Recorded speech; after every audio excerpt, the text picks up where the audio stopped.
കോൺഗ്രസ് അധികാരത്തിൽ വന്നപ്പോൾ എൻ്റെ മനസ്സിൽ വന്ന ഒരു ആശങ്ക, അല്ലെങ്കിൽ കാണാൻ പോകുന്ന ഒരു പൂരം ആയിട്ട് ഞാൻ വിചാരിച്ചിരുന്നത് സുധീരൻ്റെ ഇടപെടലാണ്.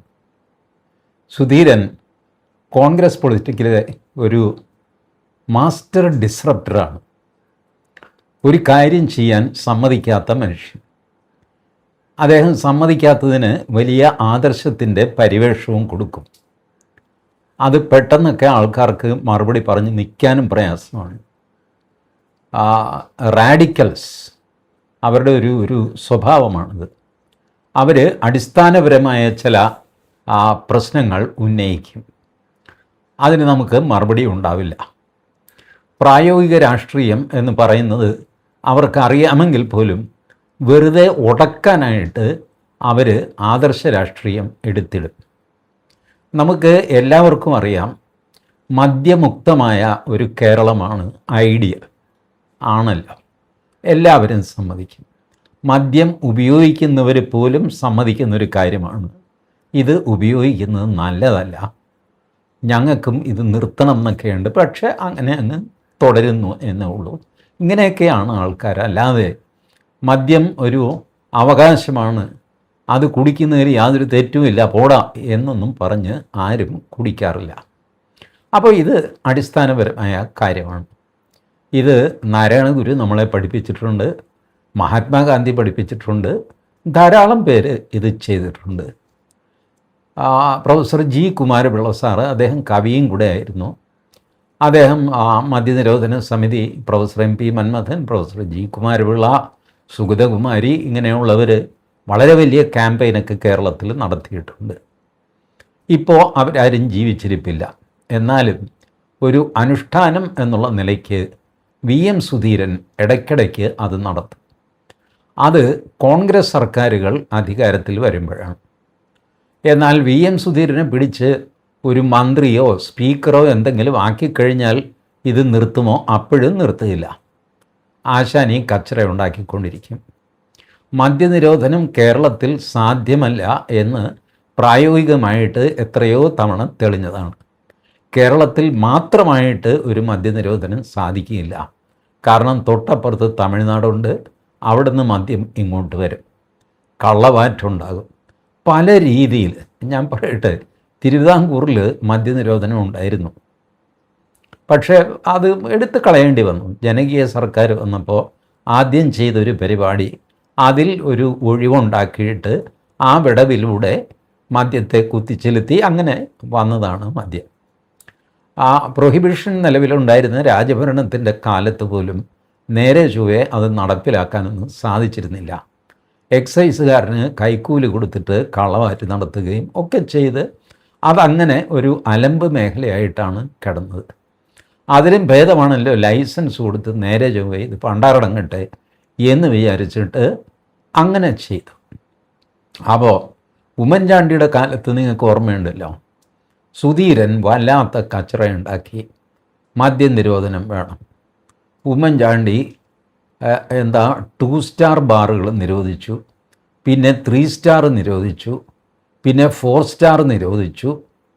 അങ്ങനെ 5 സ്റ്റാറിൽ മാത്രം മദ്യം കിട്ടുന്ന ഒരു അവസ്ഥ കൊണ്ടുവന്നു. ഇതെന്ത് പണ്ടാരമുടങ്ങാനായിട്ട്? അപ്പോൾ ഇതിൻ്റെയൊക്കെ ലോജിക്ക് പറഞ്ഞത്, ഇങ്ങനെയൊക്കെ ആയി കഴിയുമ്പോൾ ഇത്രയും കാശ് മുടക്കി കള്ളു കുടിക്കണമല്ലോ എന്ന് വിചാരിച്ചിട്ട്, അല്ല ഫോറിൻ മദ്യം കുടിക്കണമല്ലോ എന്ന് വിചാരിച്ചിട്ട് ആളുകൾ കള്ളിലേക്കും വീര്യം കുറഞ്ഞ മദ്യത്തിലേക്കും തിരിയും എന്നൊക്കെയായിരുന്നു കാൽക്കുലേഷൻ. ഒരു ചുക്കും ഉണ്ടായില്ല. 5 സ്റ്റാർ ബാറുകളിൽ പുറകെ കൂടെ ഒരു ഇടവഴി ഉണ്ടാകുകയും അവിടെ കുറഞ്ഞ വിലയ്ക്കുള്ള മദ്യം കൊടുത്തു തുടങ്ങുകയൊക്കെ ചെയ്ത്, പിന്നെ ബിവറേജസ് കോർപ്പറേഷനിൽ ആടിയും തൊഴിയും ഭണ്ഡാരവും ഒക്കെ ആയിട്ട് അവിടെ നിന്ന് ആൾക്കാർ വാങ്ങിച്ച് കുടിക്കാനൊക്കെ തുടങ്ങി. ബിവറേജസിൽ ഇപ്പം ഞാൻ കുടിക്കുന്ന ആളാണെന്ന് വെച്ചോ, എനിക്ക് ബിവറേജസിൽ പോയി ക്യൂ നിൽക്കാൻ പറ്റില്ല. അപ്പം ഞാൻ എൻ്റെ അയൽവക്കത്തുള്ള നാരായണൻ അറിയപ്പെടുന്ന ഒരു കുടിയനാണ്. ഞാൻ പറയും, നാരായണോ ഒരു കുപ്പി എനിക്കും കൊണ്ടുവന്നർ. പിന്നെന്താ കാശ് കൊടു എന്ന് പറയും. നാരായണന് 10-20 രൂപ കൂടുതൽ കൊടുത്തു കഴിഞ്ഞാൽ നാരായണൻ അവിടുന്ന് 2 കുപ്പി മേടിച്ചുകൊണ്ട് വരും. 1 കുപ്പി ആരും കാണാതെ എനിക്ക് തരും. മറ്റേത് നാരായണൻ പരസ്യമായിട്ട് കുടിച്ച് കാച്ചറയൊക്കെ ഉണ്ടാക്കി നാരായണൻ ആഘോഷിക്കും. ഞാൻ വലിയ മാന്യൻ, ഞാൻ സൂത്രത്തിന് വീട്ടിൽ ഇരുന്ന് കുടിക്കും. ഇതൊക്കെയാണ് ആൾക്കാർ ചെയ്തുകൊണ്ടിരുന്നത്. ഇപ്പോഴും ഇങ്ങനെ ചെയ്യുന്നവരുണ്ട്. നമ്മൾ മലയാളികൾ തരക്കേടില്ലാത്ത കാപടികന്മാരാണല്ലോ. കള്ളത്തരത്തിൻ്റെ, ഡബിൾ സ്പീക്കിൻ്റെ ഒക്കെ ഉസ്താദുമാരാണ് നമ്മൾ. കേരളത്തിൽ എത്ര പേര് മദ്യം ഉപയോഗിക്കുന്നവരുണ്ട് എന്നെനിക്കറിയില്ല. അതിൻ്റെ ഒരു സർവേ ഒന്നും കണ്ടിട്ടുമില്ല. എന്നാൽ ഒരു 2004-2005 മറ്റോ ആണ് കേരള യൂണിവേഴ്സിറ്റി ഒരു സർവേ നടത്തിയെന്ന് പറഞ്ഞ് റിപ്പോർട്ട് വന്നിരുന്നു.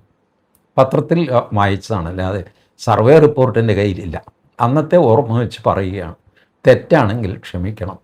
30% പേരാണ് കേരളത്തിലെ ജനസംഖ്യയിൽ മദ്യപിക്കുന്നവർ. മദ്യപിക്കുന്നവർ എന്ന് പറയുമ്പോൾ തന്നെ അതിലവർ വിശദീകരിച്ചിരുന്നു, ഈ ദിവസവും കള്ളു കുടിച്ച് കുന്തം മറിയുന്ന ആൾക്കാരുടെ എണ്ണമല്ല ഈ 30%. അവരും കൂടെ ചേർന്നതാണ്. പക്ഷേ ഈ ജെൻറ്റിൽമാൻ ഡ്രിങ്കിങ് എന്ന് പറഞ്ഞൊരു ഏർപ്പാടുണ്ടല്ലോ. വല്ലപ്പോഴും ആണ്ടിനും സംക്രാന്തിക്കും ക്രിസ്മസിനും ഉത്സവത്തിനും കല്യാണത്തിൻ്റെ തലേ ദിവസം ടെറസിൽ വെച്ചോ തൊഴുത്തിൽ വെച്ചോ ഒക്കെ രഹസ്യമായിട്ടും ഒക്കെ കുടിക്കുന്നതാണ് ജെൻറ്റിൽമാൻ ഡ്രിങ്കിങ്. അപ്പോൾ അതുമൊക്കെ ചേർത്തിട്ടാണ് ഈ 30%. ഈ 30% അതിനകത്ത് സ്ത്രീകളുടെ കണക്ക് അവർ പ്രത്യേകം പറഞ്ഞിരുന്നു.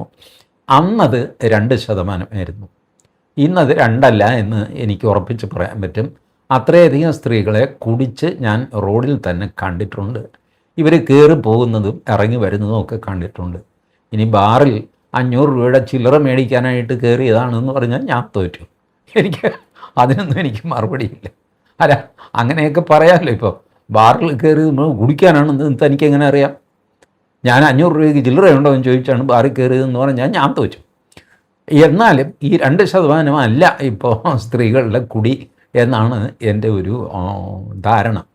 ഇതൊക്കെ അറിയണമെങ്കിൽ നമ്മൾ രാത്രിയിൽ നമ്മുടെ പല നഗരങ്ങളിലും ഒന്ന് ചുറ്റി നടന്നു കഴിഞ്ഞാൽ അറിയാൻ പറ്റും. ആണ് പെണ്ണ് ഒക്കെ റോഡിൽ ഉള്ളതും നിൽക്കുന്നതും ഇരിക്കുന്നതും കുഴയുന്നതും ഒടിഞ്ഞു വീഴുന്നതും ഒക്കെ നമുക്ക് കാണാൻ പറ്റും. അപ്പോൾ ഈ ഒരു സ്വഭാവക്കാരാണ്. എന്നിട്ട് നമ്മൾ മദ്യനിരോധനത്തെ പറ്റി പ്രസംഗിക്കും, നാരായണ ഗുരു, മഹാത്മാഗാന്ധി എന്നൊക്കെ പറയുകയും ചെയ്യും. ഇത് ശരി, നമുക്കിങ്ങനെയൊക്കെ ജീവിച്ചാൽ മതി. ഇങ്ങനെയൊക്കെയാണ് മനുഷ്യൻ ജീവിക്കുന്നത്. കുറച്ച് ഇരട്ടത്താപ്പും തട്ടിപ്പും തരികിടയൊക്കെ ആയിട്ട് പോകുന്ന സാധാരണ മനുഷ്യർ. അതിലിപ്പോൾ തെറ്റില്ലല്ലോ, അങ്ങനെയൊക്കെ ജീവിക്കുന്നു. അപ്പോൾ അതിൽ സുധീരൻ കയറിയിട്ട് വേണ്ടാത്ത ന്യായങ്ങളൊക്കെ പറയും. അതും കോൺഗ്രസ് സർക്കാർ ഭരിക്കുമ്പോഴേ ഉള്ളൂ. നേരത്തെ ഈ മദ്യനിരോധനം മൂത്ത് 5 സ്റ്റാറിൽ മാത്രം മദ്യം കിട്ടുമെന്ന് പറഞ്ഞ് വെച്ച ഉമ്മൻചാണ്ടി ഇറങ്ങി തോറ്റും പോയി നാശഭൂഷമായി പിണറായി വിജയൻ വന്നു. പിണറായി വിജയൻ വന്നു കഴിഞ്ഞപ്പോൾ ഓരോന്നായിട്ട് സകല ബാറിനും ലൈസൻസ് അങ്ങ് കൊടുത്തു. പഴയതിനും കൊടുത്തു, പുതിയതിനും കൊടുത്തു. എൻ്റെ അറിവിൽ ഏതാണ്ട് 900-ത്തിനടുത്ത് ബാറുകൾ കേരളത്തിലുണ്ട് ഇപ്പോൾ. ഇതൊക്കെ 10 വർഷം കൊണ്ട് പിണറായി വിജയൻ കൊടുത്തതാണ്. സുധീരന് യാതൊരു അനക്കവും ഉണ്ടായില്ല. സുധീരൻ ഇപ്പം നീട്ടിപ്പിടിച്ച് VD സതീശന് കത്തയച്ചിരിക്കുന്നു, ഇതിങ്ങനെ ഒന്നും ചെയ്യരുത്. എന്താണ്? വീര്യം കുറഞ്ഞ മദ്യത്തിന് ടാക്സ് ഇളവ് എന്തോ കൊടുത്തു. ഇതാണ് കേസ്. വീര്യം കുറഞ്ഞ മദ്യം എന്താണെന്നറിയില്ല. ഇപ്പോൾ പറയുന്നത് പഴം, പൈനാപ്പിൾ ഇതിൽ നിന്നൊക്കെ ഉണ്ടാക്കുന്നതാണ് പോലും. അതിന് ടാക്സ് ഇളവ് കൊടുത്തു. ടാക്സേ ഉണ്ടായിരുന്നില്ല നേരത്തെ. ഇപ്പോൾ ടാക്സ് ഇച്ചിരി കുറച്ച് തീരുമാനിച്ചു. ഇതാണ്. ബാക്കി മദ്യങ്ങൾക്കൊക്കെ 251% ടാക്സ്, ഇതിന് 170-150 ഒക്കെ ആയിട്ട് ഫിക്സ് ചെയ്തു. ഇതാണ് VD സതീശൻ ചെയ്ത കുറ്റം. ഉടനെ നമ്മുടെ VM സുധീരൻ നീട്ടിപ്പിടിച്ച് കത്തെഴുതി, പ്രിയപ്പെട്ട മുഖ്യമന്ത്രി, ഇത് ചെയ്യരുത്, ഇത് പിൻവലിക്കണം, ഇത് നാശത്തിനാണ്, ഭൂഷ്യത്തിനാണെന്നൊക്കെ പറഞ്ഞു. എന്ത് നാശമാണെന്ന് എനിക്ക് മനസ്സിലാകണില്ല. വീര്യം കുറഞ്ഞ മദ്യം ആവശ്യമുള്ള ഒരു കുടിക്ക് ഇപ്പോഴും 2 തരം കുടിയന്മാരുണ്ട്. ചിലർ ബിയർ എന്ന വീര്യം കുറഞ്ഞ മദ്യം ആസ്വദിച്ച് മെല്ലെ കുടിക്കുന്നവർ. ഭൂരിഭാഗം പേരും അതല്ല. മലയാളികൾക്ക് ഭൂരിഭാഗം പേർക്കും ഏറ്റവും കുറവ് കുടിക്കുകയും അതിനേറ്റവും കൂടുതൽ കിക്ക് കിട്ടുകയും വേണം. ഇതാണ് പൊതുവെ കുടിയന്മാരെ ഞാൻ നിരീക്ഷിച്ചതിൽ നിന്ന് എനിക്ക് മനസ്സിലായിട്ടുള്ളത്. ഏറ്റവും കുറവേ കുടിക്കുകയുള്ളൂ, പക്ഷേ ഭീകരമായ കിക്ക് വേണം. അതുകൊണ്ട് യൂറോപ്പിലൊക്കെ ആൾക്കാർ ഭക്ഷണം കഴിഞ്ഞിട്ട് മദ്യം കഴിക്കുമ്പോൾ നമ്മുടെ മലയാളികൾ പ്രത്യേകിച്ച് ഭക്ഷണത്തിന് നല്ല വിശപ്പുള്ളപ്പോൾ മദ്യം കുടിക്കും. കാരണം ഇത് വേഗം ബ്ലഡിൽ കയറി പിടിക്കും, തലച്ചോറിലെത്തും, നല്ല കിക്കാകും. ആരെയും വെല്ലുവിളിക്കാം, എന്ത് തെറ്റും തെറിയും പറയാം എന്നുള്ള ഇൻഹിബിഷൻസ് മാറിയ ഒരവസ്ഥയിലെത്തും. അതാണ് മലയാളികളുടെ കുടിയുടെ സ്വഭാവം. അപ്പോൾ അതുകൊണ്ട് വീര്യം കുറഞ്ഞ മദ്യം, പാളയംകുടം പഴം പിഴിഞ്ഞത് അല്ലെങ്കിൽ പൈനാപ്പിൾ ഞെക്കിയത്, ഇതൊക്കെ കൊടുത്ത് മലയാളിയെ തൃപ്തിപ്പെടുത്താമെന്നൊന്നും ഞാൻ കരുതുന്നില്ല. അതിന് വില കുറവാണ്, അതിന് കിക്കും കുറവാണ്. പിന്നെ ആര് മേടിച്ച് കുടിക്കുമത്? പിന്നെ അതൊരു 10 ഇടങ്ങഴി കുടിച്ചു കഴിഞ്ഞാൽ ശകലം തലയ്ക്കൊരു കിക്ക് വരുമെന്ന് പറഞ്ഞാൽ ഇതിന് മാത്രം മനുഷ്യൻ്റെ വയറ്റിൽ കൊള്ളുക. 2 or 3 ഗ്ലാസ് കുടിക്കാമായിരിക്കാം, അതിനപ്പുറത്തേക്ക് കുടിക്കാൻ പറ്റുന്നില്ല എന്ത് ദ്രാവകമാണെങ്കിലും. ഇത് കുടിച്ച് ഈ കിക്കാവണ്ടേ? കിക്കായില്ലെങ്കിൽ ഈ കാശ് മുടക്കിയിട്ട് എന്താ കാര്യം? പണ്ട് എൻ്റെ ഒരു ജോലിക്കാരൻ തമിഴനുണ്ടായിരുന്നു. അവൻ ദിവസവും വൈകുന്നേരം കള്ളു കുടിച്ച് വഴക്കുണ്ടാക്കും. ആരുടെയെങ്കിലും തല്ല് മേടിക്കാതെ അവന് കിടന്ന് ഉറക്കം വരില്ല. ഒരു ദിവസം ഞാൻ അവനെ പിടിച്ചൊന്ന് ഉപദേശിച്ചു. എടാ ഇവിടെ വാ. എന്താ സാറേ?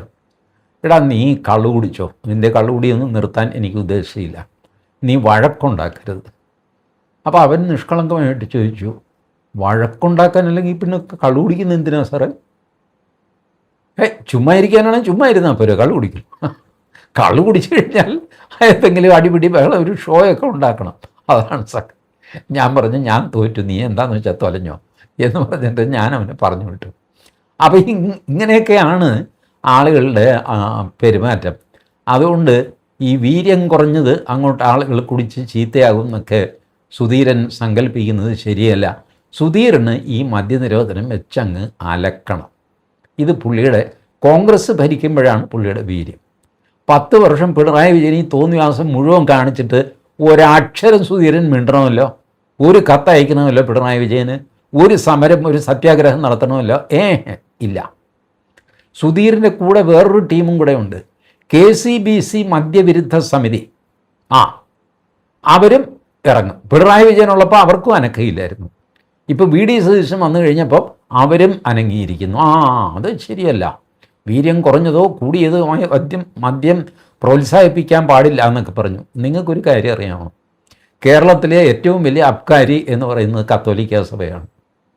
അബ്കാരി ലൈസൻസ് നിങ്ങൾ എടുത്ത് നോക്കിക്കോ, ഏറ്റവും വലിയ ലൈസൻസ് ഇരിക്കുന്നത് കത്തോലിക്ക സഭയിലെ പല ഇടവകയോ രൂപതയോ എന്താ അതിന് പറയുന്നത് എനിക്കറിഞ്ഞൂടാ. പാലാ ബിഷപ്പ് വലിയൊരു അബ്കാരിയാണ്. കാരണം ഈ ഞായറാഴ്ച കുർബാനയ്ക്ക് വൈൻ ഇറ്റിച്ച് കൊടുക്കണമല്ലോ. ലക്ഷക്കണക്കിന് ആണ് ക്രൈസ്തവ വിശ്വാസികൾ. ഇവർക്ക് 1 തുള്ളിയോ 2 തുള്ളിയോ 4 തുള്ളിയോ വെച്ച് ഇറ്റിറ്റ് കൊടുക്കണമെങ്കിൽ തന്നെ എത്ര വൈൻ വേണമെന്ന് ആലോചിച്ച് നോക്കി. വൈനറിയുടെ പെർമിഷനുണ്ട്, ലൈസൻസുണ്ട് കത്തോലിക്ക സഭയ്ക്ക്. അതുകൂടാതെ വൈൻ മേടിച്ച് സ്റ്റോക്ക് ചെയ്തിട്ട് മറ്റ് ചെറിയ ചെറിയ പള്ളികളിലേക്കെല്ലാം കൊടുക്കുന്ന ഏർപ്പാട് കത്തോലിക്ക സഭയ്ക്കുണ്ട്. അങ്ങനെ നോക്കിക്കഴിഞ്ഞാൽ ഏറ്റവും വലിയ അബ്കാരി കത്തോലിക്ക സഭയാണ്.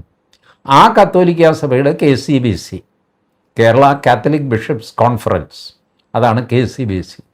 അതിന് ഒരു മദ്യവിരുദ്ധ സമിതി, അവരുടെ ജാഥ നടക്കുക. ആ ജാഥയിൽ നിങ്ങൾ നോക്കണേ, പള്ളിയിലച്ഛനും കന്യാസ്ത്രീമാരും മാത്രമേ ഉണ്ടാവുകയുള്ളൂ, അൽമായരാരും ഉണ്ടാവില്ല.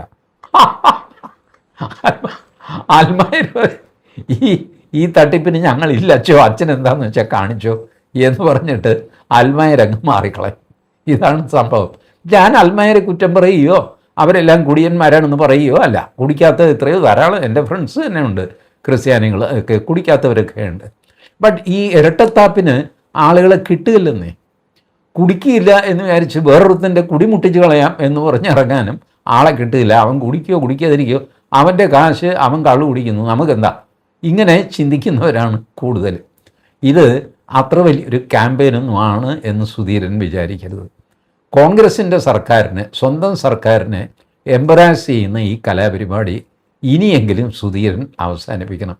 ഇതിന് യാതൊരു അർത്ഥവുമില്ല. ഇനി സുധീരൻ്റെ കൂടെ വേറൊരാൾ കൂടെ കൂടാനുണ്ട്, TN പ്രതാപൻ. അതെപ്പോഴാണ് കൂടുന്നത് എനിക്ക് അറിഞ്ഞുകൂടാ.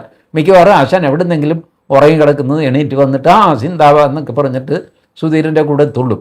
പിന്നെ മദ്യനിരോധനം ഒരു ഫാഷനല്ലേന്ന് ഒരുപാട് പേര് കൂടെ കൂടും. കോൺഗ്രസ് സർക്കാരാണ്, പിണറായി വിജയനെ പോലെ അങ്ങനെ സ്ട്രോങ് ആയിട്ടൊന്നും നിൽക്കില്ല. ഇത് പിൻവലിപ്പിക്കാൻ സാധിച്ചാൽ വലിയൊരു കാര്യമായിരിക്കും. ഇങ്ങനെയൊക്കെ വിചാരിച്ചിട്ട് രാഷ്ട്രീയ ലാഭം കൊയ്യാൻ ഒരുപാട് പേര് കൂടും. ഇത് കൂടാതെ സുധീരൻ്റെ അടുത്ത ദൗർബല്യമാണ് ധാതുമണൽ. ഈ രണ്ട് ദൗർബല്യങ്ങളാണ് പുള്ളിക്ക്. ഒന്ന് മദ്യം, വേറൊന്ന് ധാതുമണൽ. എന്ത് കുന്തം മണലാണെന്ന് എനിക്കറിഞ്ഞുകൂടാ. ധാതുമണൽ വാരാൻ പോകുന്നു എന്ന് പറഞ്ഞു കഴിഞ്ഞാൽ സുധീരന് അപ്പം തന്നെ ചാടി വീഴും. കേരളത്തിൽ ധാതുമണൽ വാരാൻ സമ്മതിക്കില്ല. ആകെ 2 പേരാണ് ഇപ്പോൾ വാരുന്നത്, KMML-ഉം IRE-യും, ഇന്ത്യൻ റെയർ-എർത്തും. അവർ വാരുന്നുണ്ട്. എന്തുകൊണ്ടോ അവിടെ പോയി ആരും സത്യാഗ്രഹിക്കാറില്ല. വേറെ ആരും വാരാൻ പാടില്ല എന്നാണ്. VD സതീശൻ കൊണ്ടുപോയിരിക്കുന്ന നമ്മുടെ സമുദ്രതീരം മുഴുവൻ സ്വർണം കൊണ്ട് പൊതിയുമെന്നും പറഞ്ഞിട്ടാണല്ലോ ബ്ലൂ ഇക്കോണമി ആക്കും, കടൽ തീരം മുഴുവൻ സമുദ്ര എന്തോ വലിയ പ്രോജക്റ്റൊക്കെയാണ്. അപ്പോൾ അത് ആ ബജറ്റിലുണ്ട്. അപ്പോൾ ഇതൊക്കെ ചെയ്യാനായിട്ട് അതിൻ്റെ ഒരു ഭാഗമായിട്ടാണ് ഈ മണൽ വാരൽ. അതിൽ പബ്ലിക് പ്രൈവറ്റ് പാർട്ടിസിപ്പേഷൻ അങ്ങനത്തെ ഒരു ഏർപ്പാടുണ്ടല്ലോ. കുറച്ച് സർക്കാരും ബാക്കി പ്രൈവറ്റ് കമ്പനികളും ഇൻവെസ്റ്റ് ചെയ്തിട്ട് ഈ മണൽ വാരുക, ധാതുക്കൾ വേർതിരിക്കുക, അത് എക്സ്പോർട്ട് ചെയ്യുക, അല്ലെങ്കിൽ ഇവിടെ തന്നെ പ്രോസസ്സ് ചെയ്യുക, ടൈറ്റാനിയം ഉണ്ടാക്കുക, ടൈറ്റാനിയം ഡയോക്സൈഡ് ഉണ്ടാക്കുക, ഇങ്ങനത്തെ കാര്യങ്ങളൊക്കെ ചെയ്യുക. അപ്പോൾ തിരുവനന്തപുരത്തെ നമ്മളുടെ ടൈറ്റാനിയം കമ്പനി ഉണ്ടല്ലോ, അവരും മണൽ പ്രോസസ്സ് ചെയ്യുന്നവരാണ്. കൊല്ലത്തെ Chavara, Kerala minerals and metals, പിന്നെ ഇന്ത്യൻ റെയർ എർത്ത്, ഇങ്ങനെയൊക്കെ. ഇതിൽ പ്രൈവറ്റ് കമ്പനിക്കാർ വന്നാലുള്ള ദോഷം എന്താ? സർക്കാരിൻ്റെ കയ്യിൽ ഇതിനൊക്കെ മുടക്കാൻ പണമുണ്ടോ? 100 രൂപ ഉണ്ടെങ്കിൽ 77 രൂപ ശമ്പളം, പെൻഷൻ, പലിശ ഇനത്തിൽ ചിലവാക്കുന്നതാണ് സർക്കാർ. ബാക്കി 23 രൂപയെ കയ്യിലുള്ളൂ. അത് വെച്ച് വേണം വിധവാ പെൻഷൻ, വികലാംഗ പെൻഷൻ, നാട്ടിലെ പെൻഷനും അതും ഇതുമൊക്കെ കൊടുക്കണം. എന്തെല്ലാം ജോലികൾ കിടക്കുന്നു. ഇത് കഴിഞ്ഞിട്ട് വികസനത്തിന് നീക്കിവെക്കാൻ പണം എത്രയാണ്? 1.4% മറ്റോ ഉള്ളൂ. ഇത് വെച്ചിട്ട് എന്ത് ചെയ്യാനാ? 100 രൂപ കിട്ടിയാൽ 1 രൂപ 40 പൈസയാണ് വികസന പ്രവർത്തനത്തിനുള്ളത്. അപ്പോൾ ഈ സ്വകാര്യ മേഖല സ്വകാര്യ മേഖല മുഴുവൻ കള്ളന്മാരാണെന്ന് പറയുന്നത് എന്തുകൊണ്ടാണ് എനിക്ക് മനസ്സിലാവണില്ല. ഞാനും നിങ്ങളുമൊക്കെ സ്വകാര്യ വ്യക്തികളിൽ നമ്മളൊക്കെ എന്താ കള്ളന്മാരാണ്? തരം കിട്ടിയാൽ കൊള്ളയടിക്കാൻ നടക്കുന്നത്. നമ്മളൊക്കെ ആരെ കൊള്ളയടിച്ചാൽ ഇത്രയും കാലം ജീവിച്ചിരുന്നത്? ഇപ്പം ജീവിച്ചിരിക്കുന്നത് ആരെയും കൊള്ളയടിച്ചിട്ടൊന്നും അല്ലല്ലോ. ഈ പ്രൈവറ്റ് വ്യക്തികൾ, സ്വകാര്യ വ്യക്തികൾ മുഴുവൻ കള്ളന്മാരാണ് എന്ന് പറയുന്നത് ഒരു കമ്മ്യൂണിസ്റ്റ് സ്വഭാവമാണ്. അത് ശരിയല്ല, അങ്ങനെയൊന്നുമല്ല. ഭാരതം മുന്നോട്ട് വന്നതിൽ സ്വകാര്യ സംരംഭകർക്ക് വലിയൊരു പങ്കുണ്ട്. പണ്ടൊക്കെ കമ്മ്യൂണിസ്റ്റുകാരിറക്കിയ മുദ്രാവാക്യമായിരുന്നു ടാറ്റ, ബിർള, ഗോയങ്ക, ഡാൽമിയ, സിംഗാനിയ, ഇവന്മാരെയൊക്കെ വെടിവെച്ച് കൊല്ലണം. ഇതായിരുന്നു ആവശ്യം. ഭാഗ്യം അങ്ങനെ ആരും വെടിവെച്ച് കൊന്നില്ല. അതുകൊണ്ട് അവർ വമ്പൻ വ്യവസായങ്ങൾ നടത്തി, സർക്കാരും നടത്തി. അങ്ങനെ നമ്മൾ മിക്സഡ് എക്കോണമി ആയിട്ട് മുന്നോട്ട് പോയി. ഇപ്പോൾ സർക്കാരിനേക്കാൾ വലിയ സംരംഭകർ സ്വകാര്യ സംരംഭകരായിട്ട് മാറി. അതിൽ തെറ്റില്ലല്ലോ. എത്രയോ രാജ്യങ്ങൾ അങ്ങനെയല്ലേ.